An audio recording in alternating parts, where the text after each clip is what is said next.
మన సమాజంలో ఉన్నది ఒకటే, ఒకరు చేస్తుంటే ఇంకొకరు కాళ్ళు పట్టి కాలపుగా ఈ గత 3 సంవత్సరాల్లో దాదాపు 20 లక్షల రూపాయలు ఖర్చు పెట్టుకోవచ్చు అనుకుంటాను నా ఉద్దేశంలో. ఎందుకంటే ప్రతి ఒక్కటి కూడా ఇది ఆర్గనైజేషన్ జరగాలంటే కూడా డబ్బుతో ముడిపడి ఉంటుంది.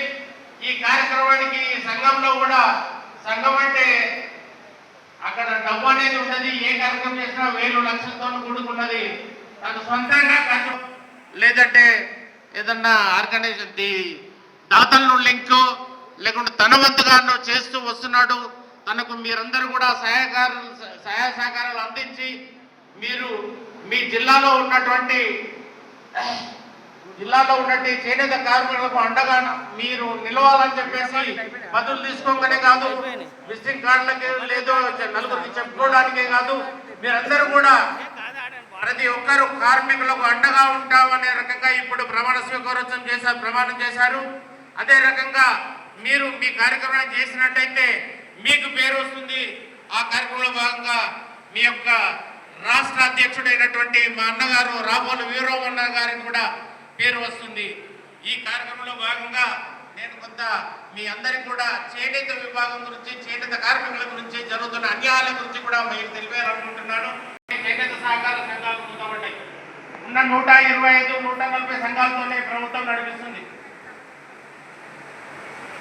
వీరికి ప్రోత్సాహంగా టెక్స్ సేకరించాలి, కానీ సహకరించాల్సింది పోయి మరమ్మకాలను ప్రోత్సహిస్తున్నాయి. నూలు వస్త్రములు మరియు సిల్క్ వస్త్రములు చేతి ద్వారా నేయడం వలన వాటి ధరలు పౌర్లమ్స్ కంటే ఎక్కువ అవుతున్నందున గిట్టుబాటు ధర రాక ఎక్కువ రేటుకు అమ్మవలసిన అవసరం వస్తుంది.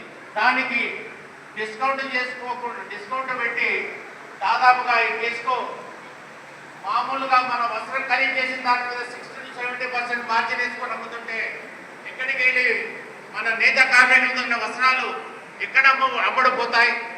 మీరు ఒక్కటి గుర్తించాల్సిన అవసరం ఉంది.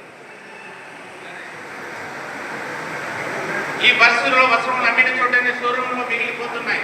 లాస్ట్లో మాత్రం 10%, 30% డిస్కౌంట్ అని చెప్పి ప్రభుత్వము ఈ డెస్కో ద్వారా తగ్గింపులు ఇస్తున్నారు. దీనివల్ల నేత కార్మికులకు చేస్తున్న సహాయం ఏమాత్రం లేదు. ఈ చేనేత ఐక్యవేద ఉద్దేశం తెలంగాణలో ఉన్నటువంటి అమ్మకాలీలు, నేత కార్మికులు కాకుండా అండగాలి ఉన్న అమ్మకాలీలకు నేను అండగా ఉంటాను అనే